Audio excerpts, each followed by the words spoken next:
I skipped ahead a little bit. This is Chapter 6, Section 4. It's on metallic bonding. We mentioned earlier in Section 1 that metallic bonding is when a metal bonds to a metal. Chemical bonding is different in metals than it is in ionic, molecular, or covalent network compounds. The unique characteristics of metallic bonding gives metals their characteristic properties that are listed below that we saw in Chapter 1. Metals are good conductors of heat and electricity. They're malleable, ductile, they tend to be shiny and hard. Malleability is the ability of substance to be hammered or beaten into thin sheets. Ductility is the ability to be drawn, pulled, or extruded through a small opening to produce a wire. So we're taking a look at it, the different properties, and it's cut off a little bit, but we'll live. Metallic bonds, we have more of an overlap.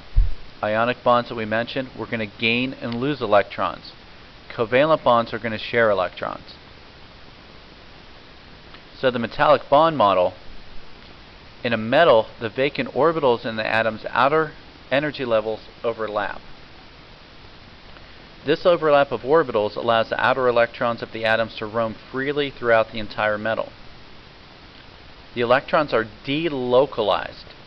So instead of just being local, delocalized means that they do not belong to any one atom but move freely about the metal's network of empty atomic orbitals.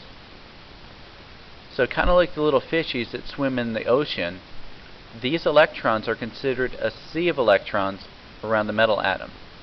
They're packed together into crystal lattices.